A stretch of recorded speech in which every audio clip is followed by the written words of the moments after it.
So we've got the idea of the instant induction and the deepener. Now I want you to introduce you a little bit into something you're doing within this, but haven't necessarily noticed yet, which is it's the law of association. The unconscious mind reasons through associations. Has anyone here ever had a dream? At this point, I would hope to see most hands up in the air. If your hand is not in the air, then you are either lying to me or there's something seriously wrong with you. So you all had dreams, would that be fair to say? Yes. And would it be fair to say that in dreams things happen that aren't common everyday occurrences? Yes. And would it be fair to say that a dream symbol, like maybe it'd be your friend, you recognize him as your friend, but somehow you also know that it's your father and your teacher from school when you were like 5 years old who helped you out one day. You know all these things at the same time because it feels like that. Would that be fair to say? Yes. The unconscious works through symbolism, which is another way of saying it works through associations. It's connected all the association needs to and put it into that symbol so that you understand or gives you a hint what's supposed to be happening. So, whilst the conscious mind fundamentally reasons through logic, the unconscious mind's main form of logic is the law of associations. Two things happen at the same time, they must be the same thing. We're going to start using this. Can I have a volunteer, please? Come on up. Put your pep and down. Give me a nice round of applause, folks. Thanks, Andrew. No induction. Just close your eyes. Maybe there was an induction. Oh, I'm sorry. Each time you feel this, I want you to go deeper. There you go. And deeper. And deeper. And deeper. Do you see the association beginning to occur? And you see the response he's getting? That's right. There you go. Very good. Standing your own balance. I'm going to touch your wrist right here. Each time it drops, even deeper. Oh, doesn't that feel good? And deeper. There you go. Fantastic. And you know, as you drift through that experience, something can happen in here as you go deeper. There you go. And deeper still. There you go. And deeper still. Now, in everyday life, how often do you actually enjoy being poked in the forehead by someone? Would it be fair to say that Andrew is experiencing things a little differently now? That is the law of associations. It is the fundamental premise on which suggestion works. You suggest something, you tie it to something else, there must be the same. I can control the touch on his shoulder, and his unconscious mind can control the response. Is that easy to do, folks? Now notice that all my mannerisms are part of this. I'm going to apologize to you, Andrew, in a moment. I'm going to do something a little less than pleasant, just to warn you. It will not be painful or anything like that. Don't worry about that. And I will reverse it all right afterwards, just for demonstration purposes. You okay with that, Andrew? Okay. Deeper now! Not the most pleasant, was it? No. Close your eyes. That's right. Deeper, all the way. And I want to thank you for being a great sport. That's right. All the way. All the way. And I want you to find inside exactly the same thing the other gentlemen up here discovered for themselves, which is, there you go, a good feeling that's attached to your ability to learn. Have you got that yet? Can you feel it growing stronger? I want you to resist the feeling and notice how it grows stronger despite, there you go. No matter how hard you try, it fills you up, doesn't it? Try, really try and resist it. And know that your unconscious mind is on your side and is really going to help you learn something. There you go. Isn't that an amazing thing? When that feeling really fills you all the way up and is locked inside you, you'll notice that your eyes will naturally open because that feeling is going to guide you through the rest of the week so you can really master hypnosis. Isn't it good to have your unconscious on your side? Thanks, Andrew. Great job. Give him a round of applause.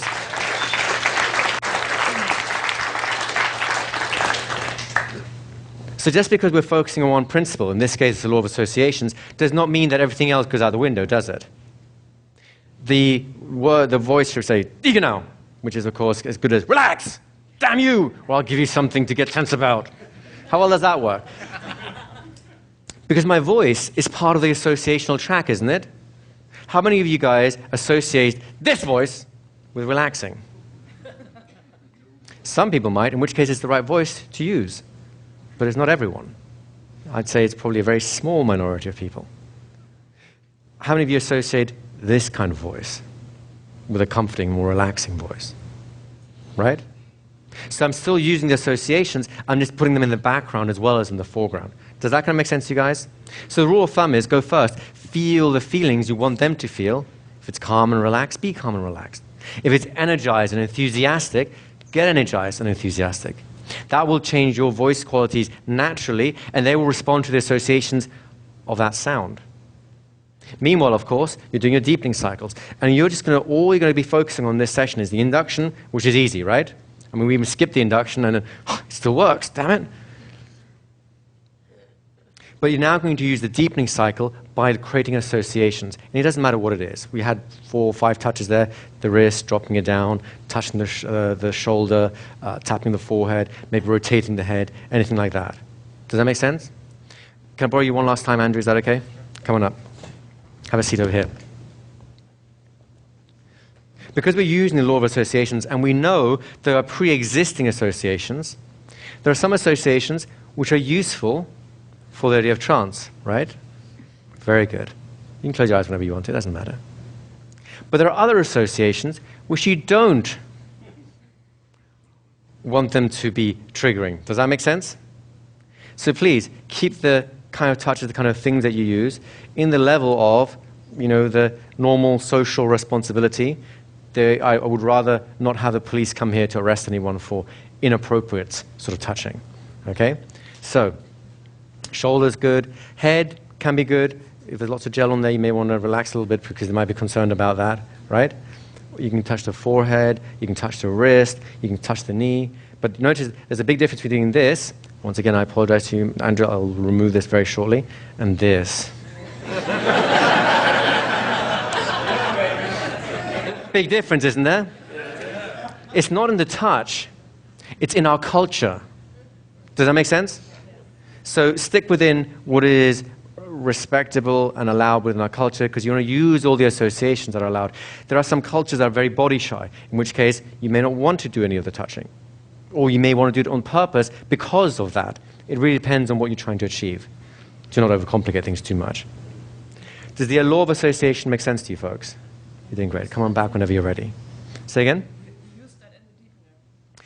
You can use that in the deepener. You can use that in any portion of the experience. For now, we're going to use that as your guide for the deepener, right? So can you all think of appropriate places where you're allowed to touch a stranger? Yes? I want you to associate the process of deepening to that and do it. See what happens. Any questions? Quick question here.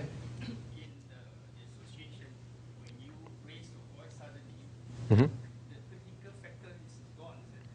So the question was here, when I was doing the demonstration, I suddenly had this loud, horrible voice.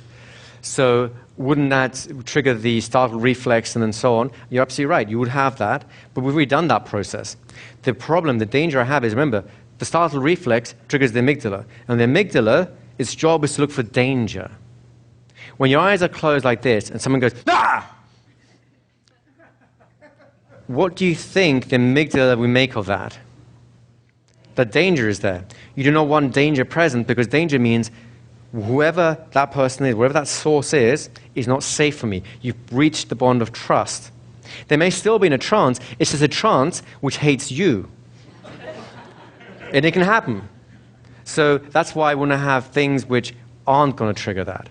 Right? Notice how even the word when you're asleep, we still be commanding, and even then it can be kind of harsh, but it's done within the atmosphere of you're safe, everything's going to go well, you can relax into this because only good things are going to happen.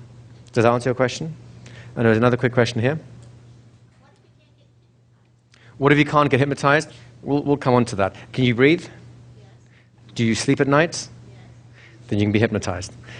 The only, and it'll make more sense as the days go by. The only reason people think they can't be hypnotized is because what is happening is something other than what they think should be happening, because they think hypnosis is this when it's that, and when that's happening can't be this. Therefore, they can't be hypnotized. Of course, realizing that hypnosis is anything but what you think it is, you'll realize that what's actually occurring is so much better. And if you want to call it something else, knock yourself out. Any other questions? One last question up here. At some point, you would have to get them back up off the shoulder. So at some point you have to do what? When they're on your shoulder. Yeah, so at some point you have to get him off your shoulder, do the association and so on. Sure, experiment with ways of doing that while deepening trance. And then tell us all afterwards, is that okay?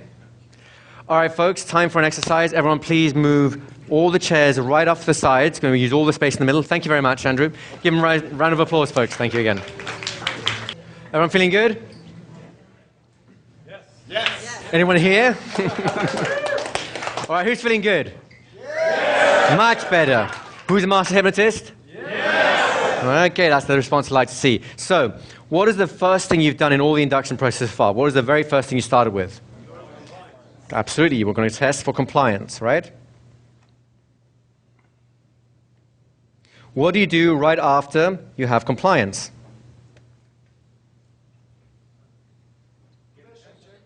You do the induction, don't you? Sleep. Was that not what you did? So those are the things, so we'll call that whole process the induction, right? Because there's many ways to induce trance. There's many ways to get compliance, and there's many different ways to induce trance. But you recognize those two steps, which are putting into action the ABS formula. Would that be fair to say? What did you do next?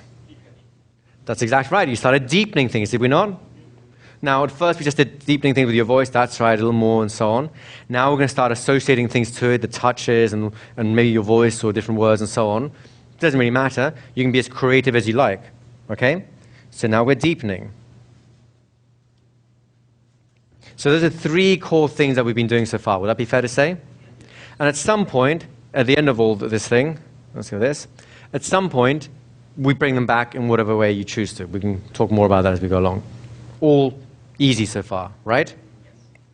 So I would like to focus, let's do this one, there you go, on this step, the deepening one, in order to explore or experiment with the law of associations. You see me use a few touches. Is touch the only way you can associate something? Right? Everyone just try this a second. Close your eyes. Find some comfort. The sound of that phone.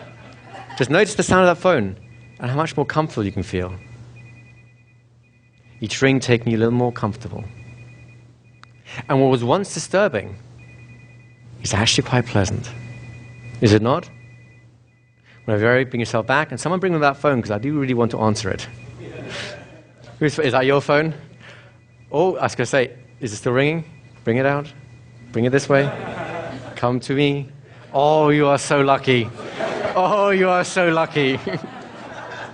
Folks, check your phones, please. But you notice how, let me ask you this. When you started closing your eyes, you just started feeling a little bit calm, yes? And then the phone kicked in. Did you find that a little bit disturbing at any point? Hands up. Did it stay disturbing when I started making suggestions around the phone? How many people actually enjoyed the sound of the phone afterwards? And that was what, within 20, 30 seconds? I haven't even done any proper hypnosis. Did I do my compliance? Did I do a proper induction? Did I do a proper deepening? I didn't do anything properly, and yet at least half the room went from aversion to the sound to finding it pleasant. Do you see the law of association working? Yes? All right, folks, you have 2 minutes. Get some compliance, do an induction, and then deepen in at least 3 different ways. In other words, 3 different sets of associations, bring them deeper each time. And one of them may well be the process of getting them from bent up all over to being straight or something like that. Or not, who knows? Off you go.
Let me ask you a question. Was that easy, yes? Who here enjoyed all these random touching, tapping, sounds and all the rest of it?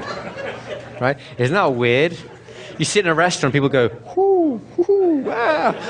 You're thinking, what the hell? Waiter, can you get the police, please? This guy's knocked him right in the head.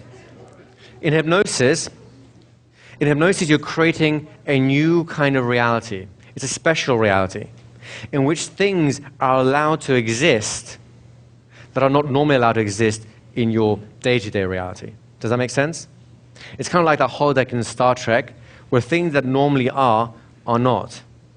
And things that aren't allowed to be can. And if you find something that can be good enough, long enough, then what wasn't will be exactly that. Because it's better, isn't it? That kind of makes sense, doesn't it? But here's the strange part. It makes sense in a way that you can't make sense out of it. So you understand what I'm saying, even though you have no idea what I just said. Would that be fair to say?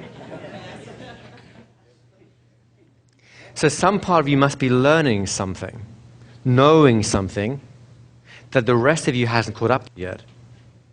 That's the part of you I invite you to bring forward more, because that's where the real genius in hypnosis sits. Now that really does make sense, doesn't it? So what we're going to do now,